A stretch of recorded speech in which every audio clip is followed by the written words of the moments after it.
Hi everyone, it's Evelyn, and I'm finally ready to announce what my top 10 dailies were for 2024. I couldn't do it earlier on in the season when we had the heat wave because there was clearly favorites when it was really, really hot outside, but the heat doesn't extend into the autumn.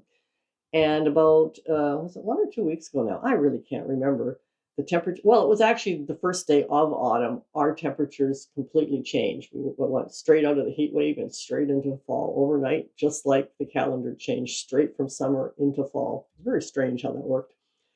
But because of that, I've now had some time to figure out if there's any changes in my favorite dahlias from the time it was hot to the time that it's not, like right now. And so that's why I can finally get into my top 10 dailies. We're going to start from the bottom. We're going to start with the 10th and work our way up to number one. And then after that, there's going to be a couple of honorable mentions and a discussion of one of why it's not in my top 10, although it was last year. So let's get right onto it with number 10, which is an accidental dahlia. For those of you who've been following me for a while, you know that Yarra Falls was not one that I bought. I actually bought through my wholesaler the minimum quantity of 8 tubers of tartan. And they were all labeled tartan and they were all Yarra Falls. And it's a happy mistake because I really liked using it. And that's why it makes my number 10 for 2024. Now, as you can see in the photo of it here, I have my computer here. So when you see me looking down here, I'm looking at my computer. You can see in the photo, it's got a lot of red, but every single petal is tipped with white. And I love that play of light and dark. It gives you both shadow as well as reflection, and it plays so nicely by creating with the shadow and reflection of the darker and the lighter colors. It creates a dance within the bouquet without any actual movement. And I absolutely loved using it, and that's why it makes my number 10. Now, with each of the dailies that I'm going to show you, I'm also going to show you a bouquet with it. Now, Yarra Falls is a dinner plate dahlia. It's a 9-inch diameter flower, and the plant grows to 4.5 feet tall. And I would say that that was true in my garden. It did grow to about 4.5 feet tall. And the flower heads, I think 9 inches was kind of stretching it this year, but that could have been the heat wave. And I can't go by the fall because my experience tells me that dinner plate dahlias are all a little bit smaller in size once the temperature cools off and the daylight hours have greatly reduced as they have right now. I mean, it's dark by 8 p.m. now where I live, whereas in the heat of the summer or the height of the summer, it doesn't get dark till after 10. So we've already lost 2 hours in the evening, presumably the same amount in the morning. So that's 4 hours of daylight that we no longer have. And that's one of the reasons why the flowers are a little bit smaller. So the bouquet that I have chosen to show the Yarra Falls in, you can see in the back of it, there's one that is closer to the picture that I showed you that has a lot more red in it, but the one at the front has a lot more white in it. And that's why I chose this bouquet, because if you looked at that Yarra Falls and you expect every flower head to have that same amount of red with just that tip of white at the top, that's not how it works. You get some that have a lot more white and some that have a lot less white. So that in itself creates a really interesting dynamic within a bouquet. If you, for example, I use 3 dinner plate dahlias in a bouquet. If I did all 3 Yarra Falls and they all three looked different, as in one with lots of red and one with lots of white, that in itself creates an, an intriguing difference in look for the flower. Here I've got it paired with the Gold Light sunflowers, poppy pods, purple marjoram, and some laurel leaves down below. So that's my number 10 book, dinner plate dahlia. Now let's get on to number 9. So number 9 is Wanda Scapella, and it's been slowly falling down the charts for me, basically. It used to be my number 1 dahlia a few years back. Then last year it dropped to number 5, and this year it's down to number 9. It's a huge dinner plate dahlia. It has an 11-inch bloom, and it too only grows to 4.5 feet tall, although I would say in my garden, it consistently grows more like 5 feet tall.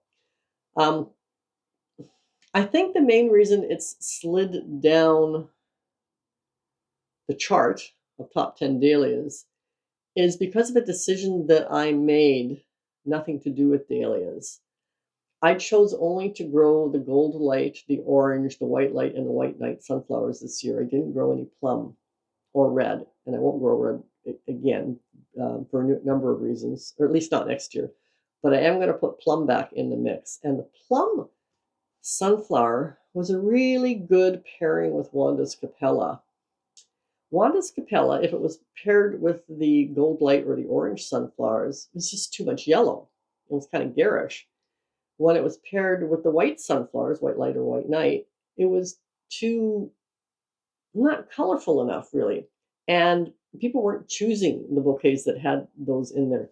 And in fact, when I was doing my, what are they called, surveys, questions, whatever, where I was listing on the community posts, I would show 4 bouquets and I would say, which one is your favorite? Any that had the Wanda's Capella in it was always the ones that were chosen as the least favorite, the least amount of votes. And I think it's because I didn't have the right things to pair with it this year, which is purely my fault. So I am adding plum sunflowers back into the mix next year. So Wanda's Capella might actually lift up a little bit higher in my chart next year. You'll have to wait and find out for 2025 top 10 dahlias whether it does or not. But yeah, I didn't really have the right flowers to pair with it. You can see in this bouquet, I've got it paired with the white light sunflowers, the poppy pods, laurel leaves, and in the back there's a labyrinth dahlia. And you can see how it just kind of washes out amidst the other colors. It doesn't really have enough of a punch. Unless I put a lot more darker colored dahlias in it, but that makes the bouquet too heavy on dahlias, and dahlias are expensive. I need to be able to keep my bouquets down to 3 dinner plates. And while I did have the labyrinth, and I have no idea what was in the 3rd quadrant, because it's behind the bouquet in this picture, they, because of their distance away from the Wanda's Capella, weren't really framing it out to showcase the yellow. What was framing it out was the sunflowers, and they just weren't. By the way, sorry for the noise that you might hear down below. My shop is right below. Our shop is right below my office, and trim is being made to size right now. So the planer was going earlier, and I believe the table saw is going now. So you'll be hearing noise. So that's Wanda's Capella as my number 9 dahlia. Now number 8 is AC Ben. AC Ben is kind of a tangerine orange. It's a great dinner plate dahlia for the fall. I didn't use it at all through the summer, through the heat wave. It didn't bloom. I got very, very few blooms in the summer in that heat. And it's always been like that. It's always been more of a dahlia that blooms late in the season, which is perfect for this time of year because those colors are perfect for October. It has that yellow casting in the center, and the leaves kind of curl backwards a bit like cactus dahlias do, but they are fuller on the bottom half of the petals, and they are actually called a semi-cactus dahlia for that reason. You have the fuller petals for 50% of the petal, and then it slims down like a cactus petal on the outside half of it or end of it. So they're called semi-cactus dahlia. So any that you see where the petals are like that, semi-cactus. It's a dinner plate. It's 10 inches in diameter, and it too grows 4.5 feet tall, and I would say that would be true to size in my garden. I really enjoy using it at this time of year. It's a great October color. I mean, it's not a deep, dark orange. It's a fresher orange, so it doesn't feel heavy still. So as you can see in this bouquet, I've got it paired with orange sunflowers, which don't really look orange next to the orange dinner plate dahlia. They look more of a gold color. But the orange sunflower has kind of a heaviness to it, whereas the AC Ben dinner plate dahlia feels much lighter and fresher. So it still keeps that freshness, even though it's the October color palette. And I've got it paired here with some Costa Silver snapdragons, which you can just see the spike of, and laurel leaves down around the bottom. By the way, if you're enjoying this video and you find my content useful or helpful in any way, consider subscribing. And if you've already subscribed and you're enjoying this video, give me a thumbs up. And don't forget to give me a thumbs up even if you haven't subscribed. Really appreciate it. Thanks very much in advance. or after the fact. Okay, so I have a tie for number 7. The tie is Papageno and Wanda's Aurora. They, to me, they can be used can't even think of what the word is. I can use either one to create the same sort of effect that I want within the bouquet. There is not a whole lot, even though the pictures, I'll put Papageno up here, or I already have put Papageno up here and Wanda's Aurora down here. Even though in the picture it looks like there's a lot more yellow in the Wanda's Aurora, that might just be true to form for this particular Wanda's Aurora and this particular Papageno. But normally it's sometimes hard to tell the difference between the two. The main difference is that Papageno has a more rosy brown shade and Wanda's Aurora has a more orangey brown shade to it. There's a little bit more pink in the petals of the Papageno. They bloom about the same consistency. They are the same size. They are both a 10-inch diameter dinner plate dahlia. They both grow to, well, it says the Papageno grows 3.5 feet tall and Wanda's Aurora grows 4.5 feet tall. I have yet, in the 4 years that I've grown Wanda's Aurora, had any one of them grow 4.5 feet tall. So for me, they both grow to the 3.5 foot tall height. So I find to be nothing different in the two plants and in the two flowers, except for the rosier shade versus the orangier shade to those petals. And so I can't distinguish which one I like better than the other. So to me, they're equal. So for example, if I grew 8 of each type of variety, I would grow 4 of each of those two and put them together because I find them interchangeable. And I don't actually want to get rid of one of them in favor of the other because I don't know which one is the favored one of those two. So they're both number 7. Now, if I show them to you in bouquets, let me just drop the pictures of the actual flower here and open up the 2 bouquets. I purposefully chose bouquets where they did look different, just so that you can see, again, more of a contrast in how they can perform. Now, in this picture of the Wanda's Aurora, it's paler than normal. So you have a lot more of the yellow in it and a lot less of the orange. In fact, the orange shade within the petals has almost softened out to a brick tone. The orange is almost barely visible. It's more like a muted ochre brown kind of color. So that's one way that Wanda's Aurora will showcase itself. This particular bouquet is paired with purple marjoram, poppy pods, white light and white night sunflowers, and of course the laurel leaves. Now, if I drop that picture down and I put up this one of the Papageno, it's heavy on the pink. So you can see there's quite a bit of variation in the colors. And in fact, I've got, I believe, 2 Papagenos in this bouquet, and it's paired with exactly the same things as the Wanda's Aurora were. So now I'm going to put the 2 bouquets together. And even though this particular Papageno is very deep and dark in its rosy tones within the flower, and the Wanda's Aurora is very light and pale with its shades of orangey brown, which is barely non-existent in it, you can see that they still have much the same look. The petals within the structure of the dinner plates are exactly the same. Color variation, you could say that Wanda's Aurora, if it came out darker, could have been the Papageno and vice versa. So cannot say which one I prefer. So it literally is thinking of them as one. And yeah, even the growth pattern, I can't come up with a difference between the two. So that is number 7. We're now going to move on to number 6, which is a new one for me this year. Number 6 is one that I'm trialing for the first time this year, and I love it. I absolutely love it. It's called Cafe au lait Rose. And as much as I don't like growing Cafe au lait, I love growing Cafe au lait Rose. It's consistent in its flowers. There's no variations, there's no duds. Every flower that bloomed this year is perfect in shape. It is a 9-inch dinner plate. It's what's called an informal decorative. An informal decorative just means there's a little less structure to the head of the bloom.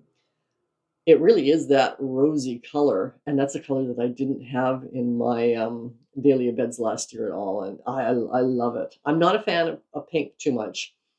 So I grew last year, I grew Pen's Gift, which was a really strong pink, and I dropped it because I can't, it's just that big mass of pink I found very hard to work comfortably into an overall look in a bouquet. But this rose one was easy to work into a bouquet because the rose has those hints of blue in the depth of it. You can pair it with crimson flowers. You can pair it with pink flowers. You can pair it with rusty tone flowers. You can pair it with a deep red because as it goes into the shadow, it looks a bit more deeper in the red. So it was very, very versatile in its um, adaptability to other colors. And pink is not. Pink is very much in your face. This is me. This is the color that I am. So yeah, I'm really, really glad I trialed out Cafe Au Lait Rose this year. I love it. I'm definitely buying more of those for next year. And the bouquet that I'm choosing to show it in, you can see I've got it paired here with the orange sunflowers, the poppy pods. There is an espresso gladiola in the back there. I have laurel leaves down around the bottom, and you can see that there's 2 Cafe Au Lait roses in there. And even with the orange sunflower, it has a nice marrying of contrasting colors. I mean, the opposite color of orange is, well, orange is yellow and red, and the opposite of that is blue. But the orange feels a bit more yellower, and the opposite color of yellow is purple. And the pink feels a little bluer, and the opposite, or purplier, and the opposite of that would be orange. So you just, because it's not a true color, the rose has so many shades in it, and the orange sunflower has so many shades underneath in the depth of the true color, that they pair really, really nicely together. And of course, there's not much other color in here other than leaves, but because you don't see the deep, dark red of the espresso gladiola. You would see it if I pivoted the bouquet a bit, and even that would pair so beautifully with it because of the deep, dark shadow tones within the Cafe Au Lait Rose. I just really love that dahlia.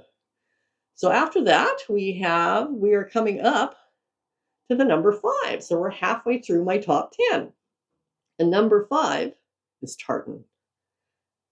The only thing wrong with tartan this year is that I only had 2 plants. And the reason I only had 2 plants is because I ordered 8 from my wholesaler and they came as Yarra Falls. Tartan has always been a real favorite of mine. I haven't been able to multiply my stock because it's not, for me anyway, it's not a great tuber producer. So, I mean, 2 years ago I had 1 plant. 2 years ago? Yeah, 2 years ago I had 1 plant. Last year I had 1 plant. And this year that miraculously turned into 2 plants. So I'm not able to increase my stock, which is why I had ordered 8 more of them. And I'm not going to order from my wholesaler for spring this year. I don't have enough that I would want to order from them for spring for a wholesale order. But I think I will just go and buy a few more tubers retail because I do want to increase the stock of my tartan. It's just a dahlia that I love just looking at it. It's so beautiful in its nuances and variations of the shades of purple to white. It's a dinner plate again. It's an 8-inch diameter. And this says that it only grows 3 feet tall. There's no way that's a 3-foot plant. That is in my garden and always has been a 5-foot tall dahlia. So take that as you will. I'm surprised that it's listed as a 3-foot high plant because no way, absolutely not. Yeah, I love it. Absolutely love it. The reason it makes my number 5 and not higher up is because it's just not a good tuber producer. So I'm basically having to spend money to increase my stock, which is not the idea. The idea is you buy 1 plant and then the next year you have 3 and then the next year you have enough and you start selling them. I haven't been able to do that with tartan. So the bouquet I'm showing you here, I've got it paired with Spartacus on either side of it, a white knight sunflower. There's a gold sunflower behind it. Again, more poppy pods. And here, instead of having the purple marjoram, I have some parsley umbels, which give that same sort of texture that the purple marjoram does, but doesn't give any added color. So you can see how the dance of the deep purple and the white really add movement with nothing actually moving in that location. And how those two shades also nicely tie in the White Night Sunflower, as well as the deep dark red of the Spartacus Dahlias. Yeah, so that was my number 5. So this means we're now getting into my absolute favorite dinner plate dahlias. So what will number 4 be? Number 4, you're going to look at the picture and you're going to go, wow, is that ever garish? This is Lindsay Michelle. And in a photo, it just looks like, whoa, how could you do bouquets with that? That contrast of that bright fuchsia with that bright yellow is just like, whoa, overpowering. That is not something that's going to look good in a bouquet, except that it really does look good in a bouquet. So first I'll tell you, it is a 8-inch diameter flower. It is a semi-cactus, but it's also lacinated. And lacinated means it's got the forked tongue end to the petals. So if you look at the end of the petals in the photo, you can see they're just split a little like the forked tongue of a snake. And they're semi-cactus because they're skinny at the end and they curl backwards, the petals. All cactus dahlias do that. They're very thin petaled and the petals curl backwards. I don't know why I'm going like that. That's almost curling open.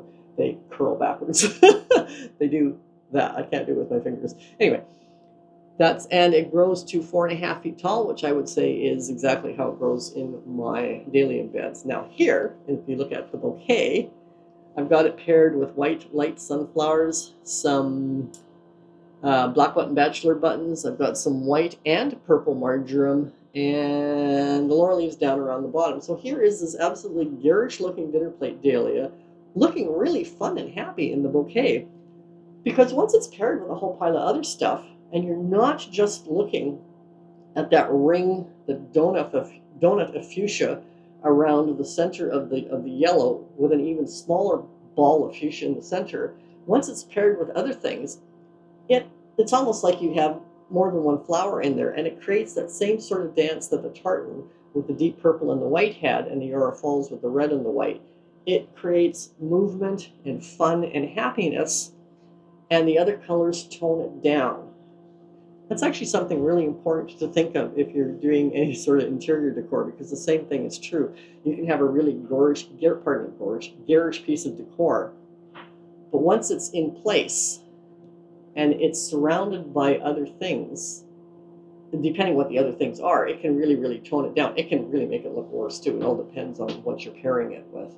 But don't be afraid to mix colors, so long as what those mixed colors are with help bridge the gap between them and create a sort of softening, muting effect to the contrasting colors that are put together, as this bouquet shows. So that was my number 4 dahlia in my top 10. My number 3 is the closest thing to pink that I have, and that's Labyrinth. It's just a fantastic dinner plate dahlia. It is kind of salmon-y in color. It's got multiple shades of all sorts of things happening in there. The leaves are all wavy, so there's lots of shadows being cast here, there, and everywhere. It's got movement in it for that particular reason, even though it's not moving. All those light and dark shadow and reflection areas just create tons of movement. The petals have movement just because they're not straight and simple. They've got all sorts of ruffles and things happening in them. It's just, and the colors variations from the center through to the outside. It starts with a deep rosy color. It opens up to be a more salmony color, and then it softens into a rosy white color again. I mean, who doesn't like this dahlia? It's just gorgeous. And this is one that a lot of dahlia growers who grow for retail market will have switched from Cafe au Lait to this one because it's such a consistent bloomer. It's a prolific bloomer. It's prolific with its tubers. It's a reliable flower that, can't say anything bad about this one. It's just fantastic.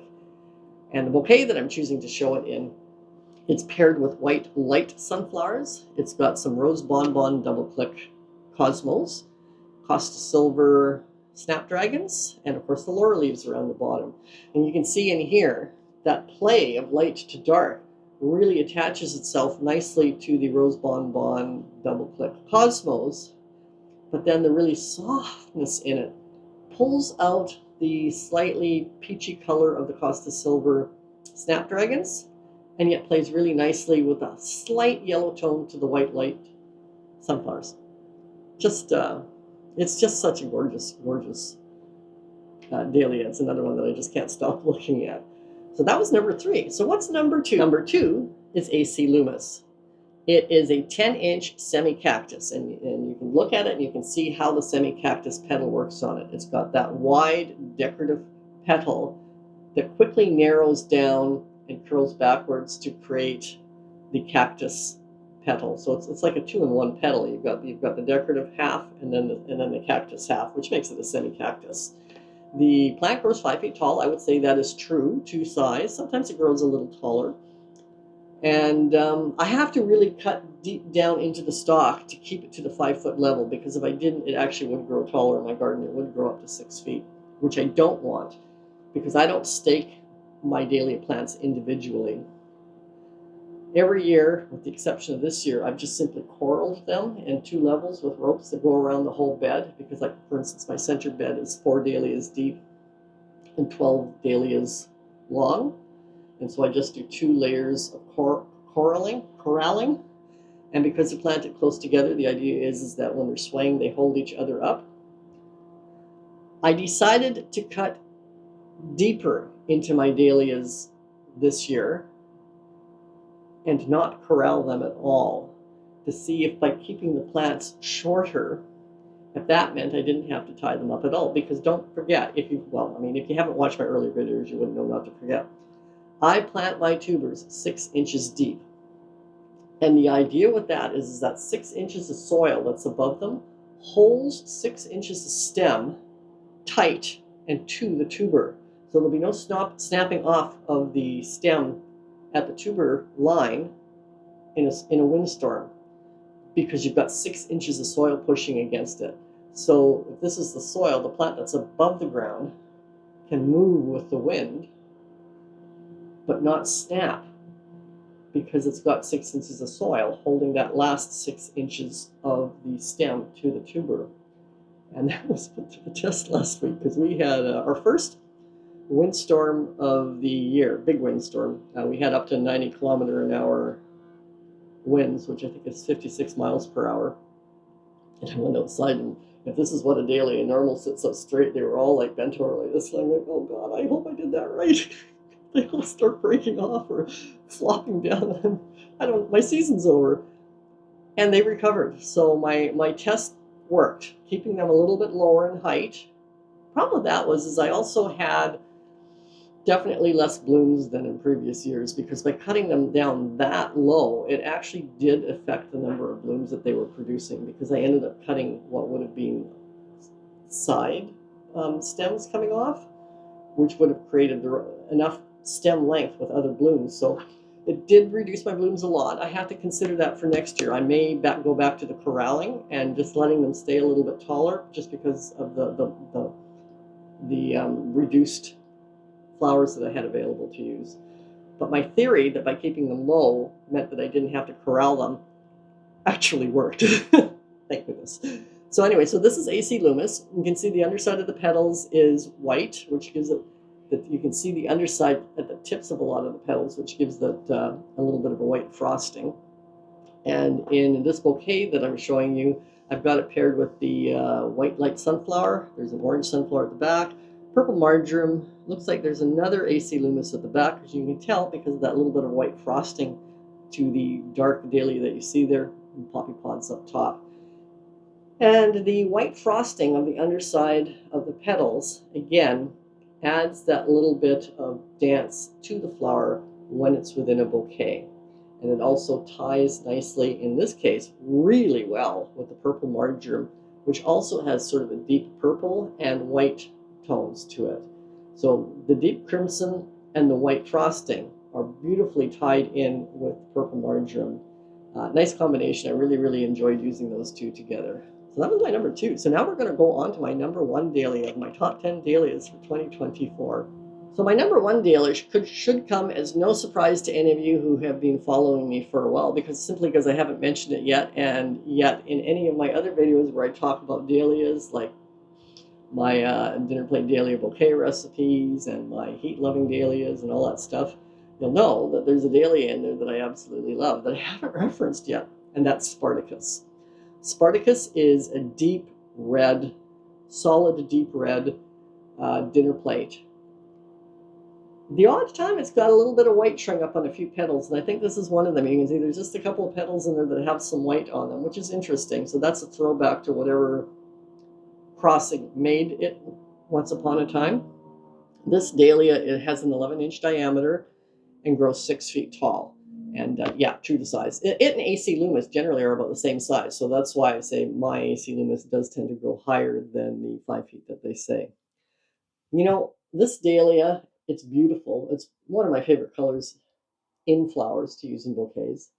It was prolific not just in the heat wave, but now again in the fall. It is a really, really good tuber producer.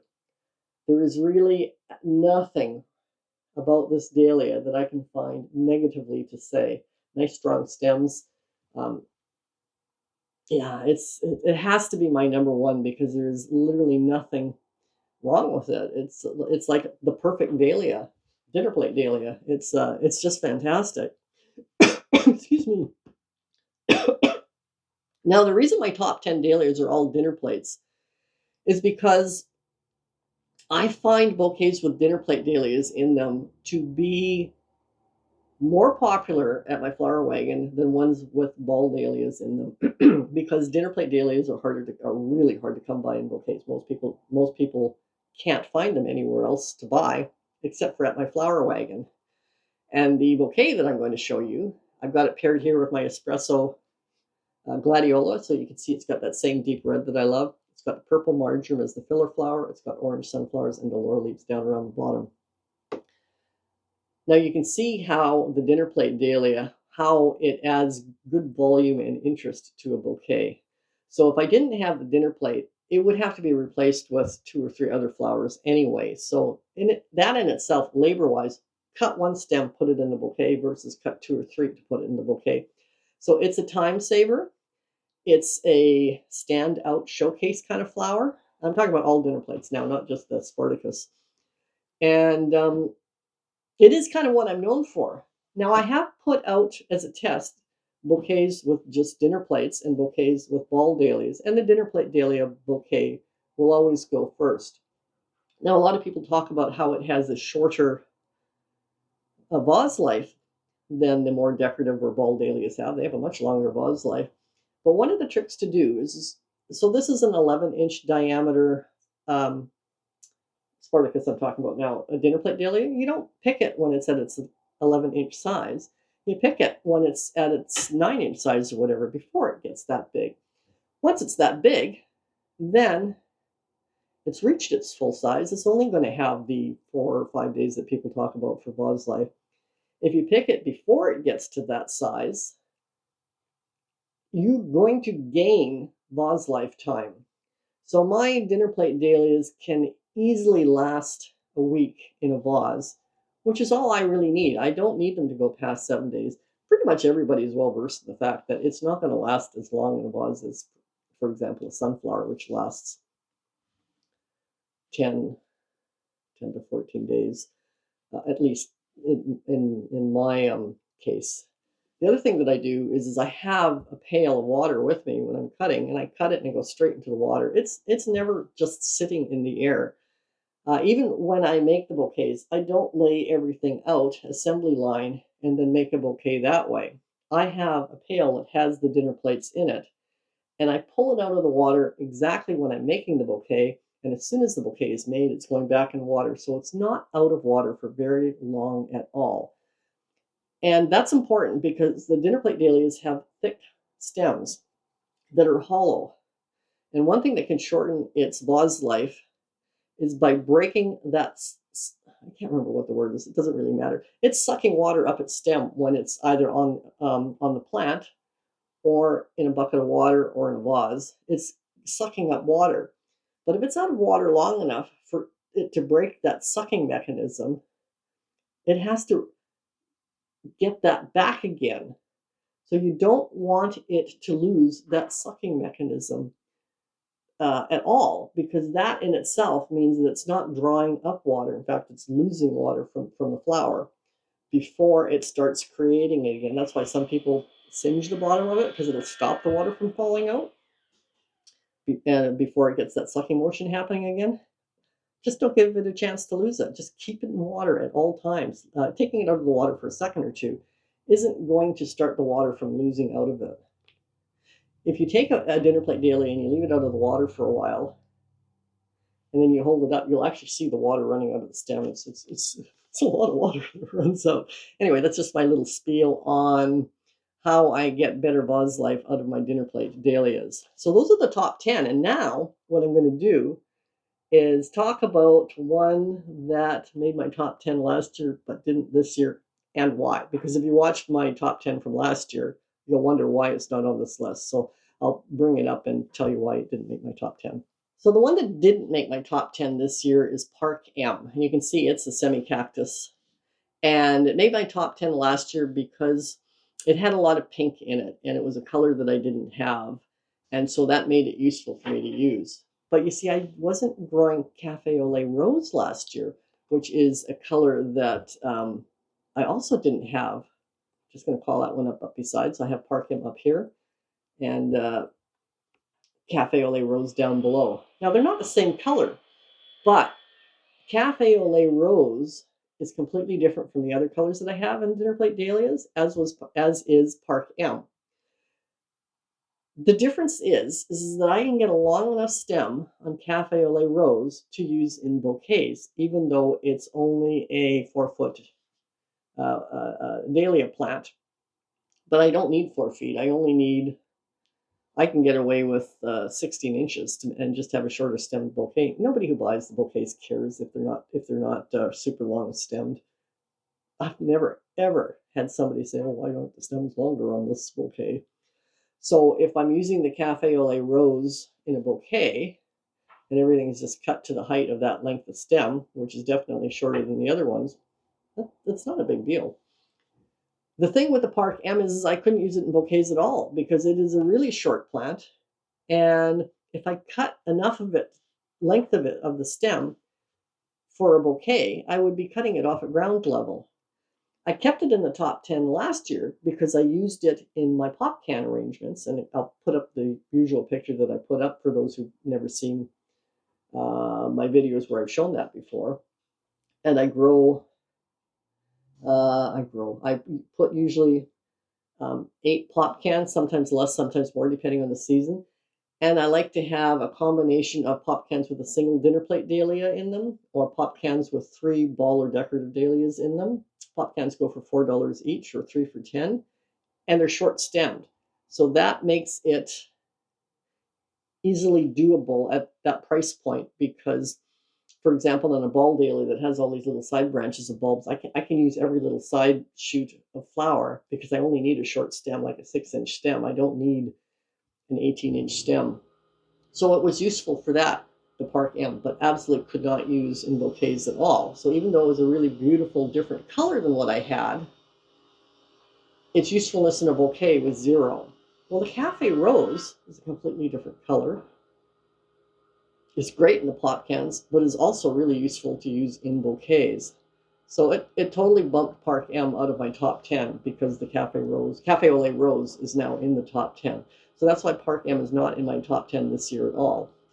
So now that we've gone over those ones, I am going to go into the honorable mentions of ones that I've grown but don't make my top 10. First up is Kenora Macop B. In my video of top 10 dahlias last year, I had said, although I really, really loved this dahlia, no surprise, it's that beautiful shade of red that I love, it's got the lacinated petals on it. I thought that I wasn't going to grow it again because it's basically the same color as Spartacus. Doesn't do as well in the heat. But the thing is at the end of the season last year, it was the one that performed the best when it got really cold out, to the point of when the first killing frost happened. And my killing frost is later than people who live like a half a mile from me because I'm just a little bit closer to sea level. When my first real killing frost happened and all my dahlias died, Kenora Mac B kept on blooming. But even that isn't enough to decide to keep growing it, because one flower blooming does not a flower wagon make. I have nothing to pair it with, which is just an interesting fact. And I had to decide that I was not going to grow it again this year, except that for some reason I mixed the tubers of the Kenora MacB up with my Papageno, and I didn't know which was which, because somehow or another I put them together and didn't separate the markings on them. So I had to plant it with the Papageno, put a row of the unknowns, which was which, together. And I think I had about 9 tubers in total of both. And I planted all 9. And it turns out it's about 50-50. And for that reason, it was blooming again this year. And I still really love this one. But I still have to say, it's not giving me anything that Spartacus isn't for color. And Spartacus is a more useful flower because it blooms really well in the heat. It produces lots of tubers and it produces lots of blooms. The Kenora MacB performs better in cold weather, doesn't produce as many flowers, doesn't produce as many tubers. So maybe on my chopping block again, but I was certainly happy that it ended up showing up in my garden this year, and or my cut flower beds. The bouquet that I'm going to show you that I've got it paired with, you can see how deep the color is when there's no light hitting it. It's just a super, super, super dark red.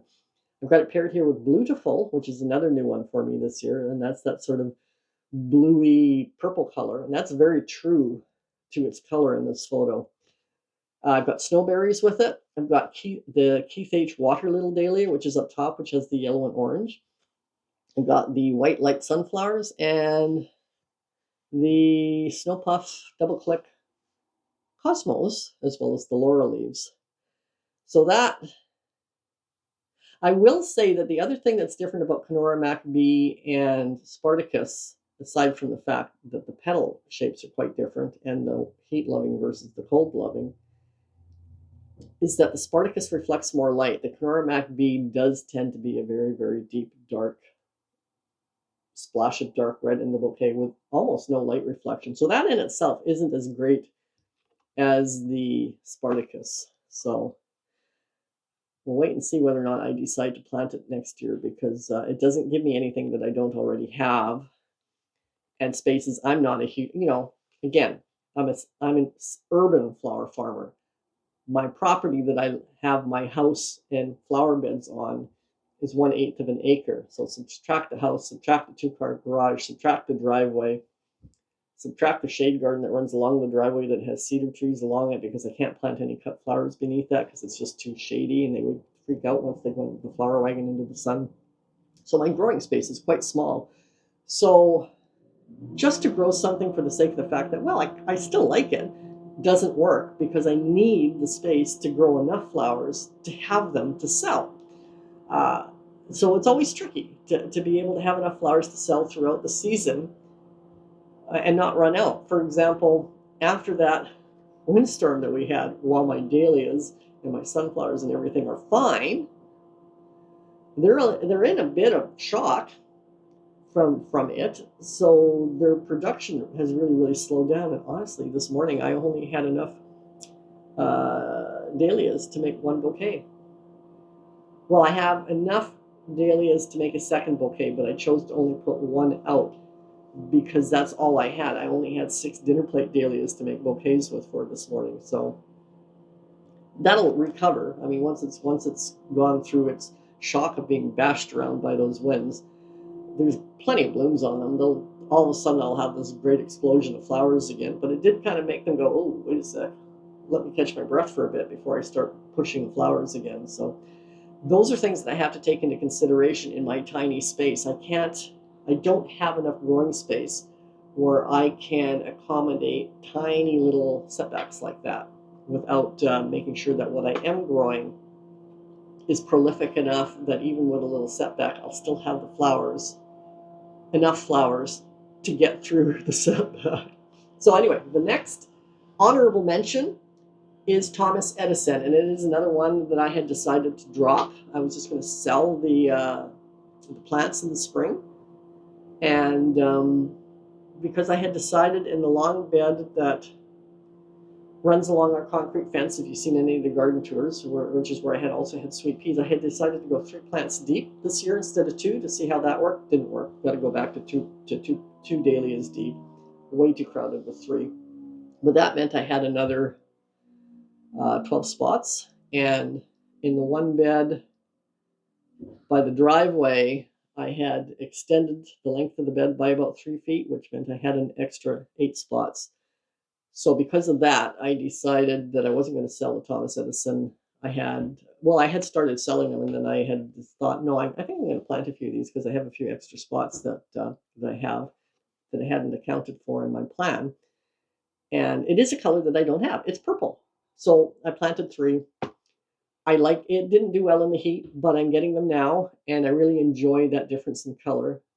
So although it's not my top 10, it's probably going to hang around next year again as well, because I don't have to just only grow 10 types of dinner plates. Oh, and Thomas Edison is a 10-inch diameter and a 4-foot tall plant, and I would say that is correct in my garden. So the bouquet that I'm showing it in here, I've got it paired with both a white light sunflower, a red lemon on the one side, and an orange on the other, and there's some white marjoram kicking around with it. And I don't see any laurel leaves. I must have forgot to put them in this bouquet. So you can see how the dark purple kind of creates that same effect as, I can't remember which one I said had that. Let me just scan through my pictures. Oh yeah, so like Cafe Au Lait Rose, even though it was all that rose color, it did seem to be deeper rose in the center where it was more shadowy. Well, the Thomas Edison with its purple is kind of doing the same thing, even though the petals are all exactly the same color. So it does, when the light hits it, the petals must be a little bit more transparent. So it creates that sort of two-tone effect because the light is going through the tips of the petals. And that's really pretty. And that's one reason I think I may continue to grow it next year, even though I had actually chopped it off last year. So then the next honorable mention that I loved using in bouquets this year is another one that was new for me this year and is not a dinner plate. It's a decorative dahlia, and that's Beautiful. It's a color, again, that I don't have. It's a 6-inch diameter decorative dahlia, so it's not small. It's got a decent size, and because that color is quite pungent, it actually does make a really good impact in bouquets. And I found that I really enjoyed using it in the bouquets rather than just in pop cans. Now, because it was one that was new for me, I only had a couple plants because it was a test. And again, I will say I will be buying more of those for next year because I found it very, very useful to use. No, useful is not the right word. Fun to use. I really, really enjoyed using it. And it did give something that my other dinner plate dahlias did not give me in the bouquets. So here you can see I've got it matched with a gold light sunflower, snowberries, snow puff double click cosmos, Costa silver snapdragons, laurel leaves. It looks like there's an AC Loomis tucked around the side because of the deep crimson and the white frosting. And oh, I can even see a rose bonbon double click cosmo up top in between the snowberries. And yeah, so you can see it's a smaller flower, but it has quite an impact because of that strength of the color that's within it. And those are my honorable mentions. Now, if you like seeing how I use my dinner plate dahlias in bouquets, but just through the pictures, it's hard to see how I actually make a bouquet. And if you want to make bouquets with dinner plate dahlias and you would like a little bit more instruction as to how to put the bouquet together, you should watch this video of 4 dinner plate dahlia recipes where I go through how I put the bouquets together specifically. See you next week. Bye.